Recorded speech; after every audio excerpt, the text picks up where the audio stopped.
This is Forbidden Speech, the raw truth, with your host, Christina Rivera.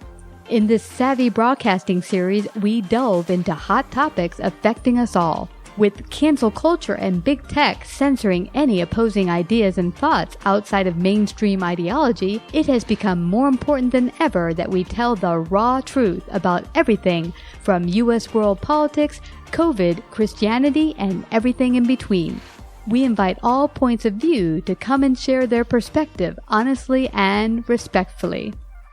Hi, Erwin Lutzer. Welcome to Savvy Broadcasting, Life Unscripted. I'm so grateful to have you here today. We're going to talk about an important topic, your book, No Reason to Hide, Standing for Christ in a Collapsing Culture. And oh my gosh, it seems like not just American culture, but the entire world has gone insane. So share a little bit about your background with our audience. You're a pastor of the Moody Church in Chicago, but you've also written this book. What even prompted you to write it? Well, first of all, I'm actually pastor emeritus now at the Moody Church. I was pastor for 36 years. And I wrote the book, No Reason to Hide. I looked at our present culture and looked at the various pressure points that Christians are facing. We didn't ask for the culture war. The culture war came to us. And so what I did is I discuss in the book cultural demonization of all those who aren't going along with leftist orthodoxies. I talk about the issue of race and how critical race theory actually works against us rather than for us when it comes to trying to move forward in race relations. Issues also like should we be guilty because we live on stolen land, etc. And then propaganda, and then issues that I know you are specifically interested in, a chapter on transgenderism, and specifically a chapter on children and the question of whether or not we can give them to the enemy to indoctrinate, and how we are to relate to this, and then the great global reset and suffering for Christ. That's a brief overview, because my desire, Christina, is to help Christians think through these issues so that if a child comes home and says, I think I'm trans, should parents respond? So the book is intended to help Christians make it all the way to the finish line, so to speak, and be faithful to the gospel. That's awesome. Yeah, it's interesting because I hear so many people I talk to who will consider themselves Christian, but they don't want to make waves. And they're just like, well, to get along. I'm just not going to make too much about it. We'll just teach our kids good at home and hope that they have enough foundation so that when they go out into the world and they hear other stuff, they'll be able to stand on their own 2 feet. But often we find ourselves having to compromise, whether it's a job that starts to bring certain, I remember wearing a shirt actually, Erwin, that said the CK, it looked like the Calvin Klein logo, but underneath it said Christ King. And they told me I can't wear that. And I'm like, why not? We can write Calvin Klein, but we can't write Christ is King. But often we will subjugate, not speak up on our behalf, and actually cower in the corner on our beliefs because either keep a job, don't cause waves. What do you say for people that go through these difficult times? They don't want to lose their job, but it's only going to get harder, I think, not easier. Well, that's absolutely true. It used to be that if you were good at chemistry, for example, and had a PhD, you could apply to a university and get a job, even as a Christian. But today you can't do that unless you are asked, are you comfortable with multiple pronouns and so forth? As a matter of fact, in the book, I tell the story of 2 people working in a store with integrity for 20 years. And they were told now that they're supposed to wear a rainbow flag on their lapel. And they said no, and they were fired. So if you ask the question about silence, there are times when we have to make up our mind as to where we stand, even if our jobs are actually in jeopardy. And I wrote this book to also give examples of people who have stood against the culture and have been faithful no matter the cost. And yes, we must speak up. There are times when our jobs might be at stake. For example, a teacher here in Chicago said that he was told it is not enough for you to simply tolerate same-sex marriage. If you don't celebrate it, you could lose your job. That for him is a line in the sand that he cannot cross. So the question is, if he loses his job, is the rest of the church going to come around him and help him and say, we're going to help you through this? These are the new issues that we are going to have to face in this culture. And we cannot submit, even if it costs us personally. Yeah, I can't even believe where we've come as a country and a world. It's just crazy. Why do you think the left pushes so much their religion? Actually, I find a lot of this, celebrating of, transgenderism or whatever, it's kind of like their own religion. And I'm like, okay, so you have your religion, go off there. That ain't my religion. Why do they have to force us to celebrate it? Why can't we just say, okay, I acknowledge you as a person, but I don't agree with your lifestyle? Well, sometimes they can do that, but oftentimes, as I mentioned, it can't be done because your very job might be at stake. So you either submit or else you're out of a job. But, in more specific terms, and I know that you have a heart for children, we must recognize, as I show in the book, No Reason to Hide, the book that we're talking about, Karl Marx believed that the nuclear family had to be destroyed because it was a unit of oppression. Men oppressed their wives, parents oppressed their children, they took them to church. God was the ultimate oppressor. So Marx believed that the task of rearing children was too important to leave to parents. It should be done by the state and the state's values. And that's what we have today. As we stop to think of it, we have parents who thankfully are speaking out, but many of them are going along with the culture, and their children are definitely being seriously misled. And a wedge is constantly being pushed between parents and child, and schools have become substitute parents, as it were. And this is disaster for various reasons. As a matter of fact, in the book, I give an example of the state of Illinois here, where there is a curriculum, every kind of sexual perversion illustrated, all supposed to be normal. Now let's carry this a little further, Christina. Here's what happens. A child sees this, he's attracted, but he's also filled with guilt and shame because he knows that this is not the way it's supposed to be. He falls into depression. And then they come along and say, well, you know what your real problem is? You're trans. You were born Bert, but what you have to do is transition and become a girl. And if you do that, it's going to bring about fulfillment and healing. And one of the things we have to do is to help parents to understand that self-perception is not always an accurate gauge or guide as to who we are. You can go into a psych ward and meet someone who genuinely believes that he's Napoleon, but of course his self-perception is wrong. And we need to understand that and to help children to think through the struggles that they are facing without making terrible decisions, especially if they submit to surgery, terrible decisions which will mean that they'll never be able to be a biological parent. Absolutely horrible things are happening. Yeah, and I've heard some of those stories. It's just horrendous. Now, even myself as a kid, I was kind of, I wouldn't say rough and tumbly, but I like to do some of the things guys like to do.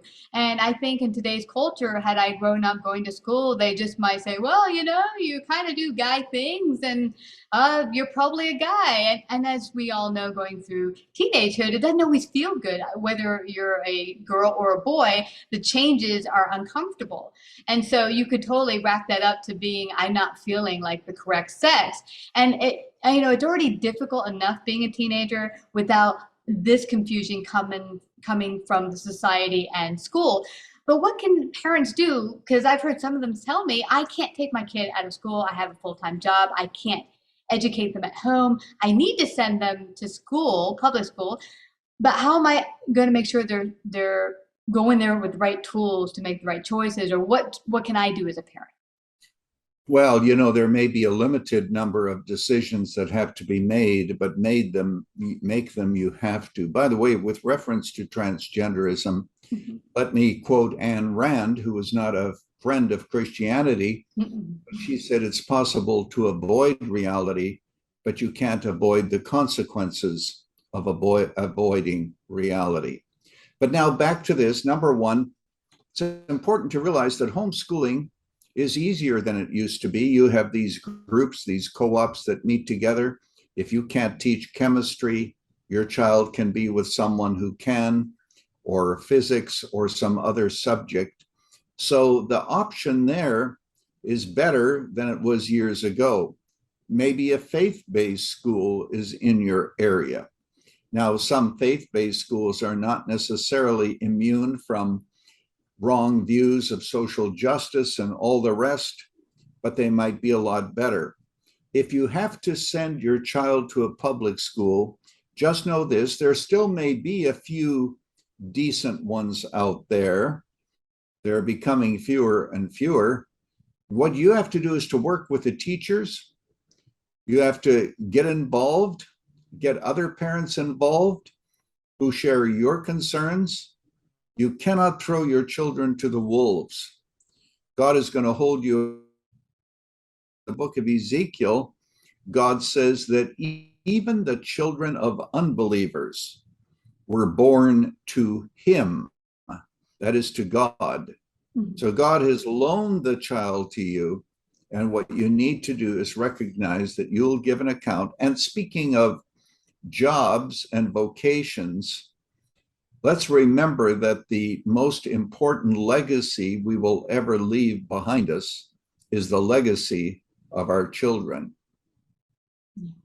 Yeah, it is so true. And, I love that we went here, because actually there are parents who are winning the fight. There were parents on city school boards that came forth and said, here's the book my child bought back from the library. It's absolutely pornographic. While the parent read it, they shut him down, saying, out of order, you can't read that in here. I'm thinking, but my kid can bring it home. And so they made the point, and a lot of them are, the parents that is, are really making headway with getting a lot of these horrible pushes on our children out of the curriculum and out of the school. So there is an impact, especially if you band together as parents to work together. And like you said, get involved. What is it called? PTA? Yeah, PTA and school function. Just go there, see what's going on, so you're in the up and up of what's going on with your kids. Oh, exactly. And we have to understand the culture. Perhaps I already mentioned that one of the longest chapters in my book is on diversity, equity, and inclusion. I show how that works against us.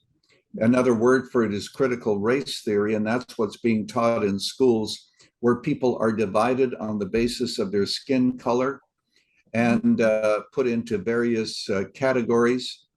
It's a book that was written entitled White Fragility, that is based on the issue of how to fight racism is to become a racist, where you simply divide people, you judge them according to the color of their skin. Now, why do I mention that? Because this relates to our conversation about children. Children are being taught this even in school. And of course, they see one another, therefore, as opponents, working together, one group being blamed, the other group being exonerated, and it actually is dividing us. And by the way, while I'm on the topic, I also show where this leads.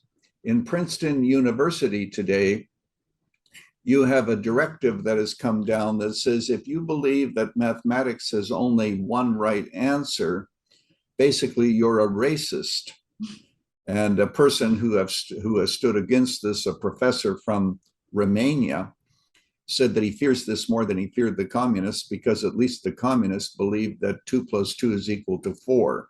So we are asked to believe absurdities.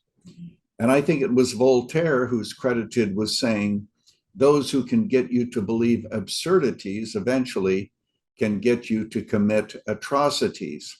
So that's where our education system is at. And you're right. Parents, for example, in Loudoun County have stood against what is happening. They now have a governor who is in favor of abolishing this divisive doctrine, not intended to educate the child, but to make one group feel guilty and make the other group feel as if they are victimized. And that's where we are today in our school system. Yeah, I totally see that. And what's sad for me, and I see even the older folks in job situations putting people into a certain victim box. Oh, you're the woman, you can go in this victim box. If you're a Black woman, ooh, you get a double victim box. But when people put themselves in these separate boxes, I'm thinking, but at the end of the day, we're human. Why are we kind of excited to go into our own little victim box? And how does that serve humanity? And so I kind of like want to get inside their head, like, what are you thinking? How is this better for you to be inside of one of these or many of these victim boxes? Yes, actually, for many people, victimhood is their empowerment. That's why they hang on to victimhood. And no matter what the other side does, it'll never be enough, because any success has to be snatched away, because victimhood is your identity. And earlier we talked about transgenderism also among teens. Sometimes teens choose that route because they want to be thought of as a victim, because in our society, victimhood receives special privileges. There's a lot of sympathy that goes into victimhood and so forth. So we live in a society where victimhood is very, very important. So you have those who are victims, you have those who are oppressors. They're to be divided. And I want to say that these issues have nothing to do with skin. They have everything to do with sin. And what we need to do is to work together as believers to overcome them and bring about the unity of the body of Christ. Absolutely.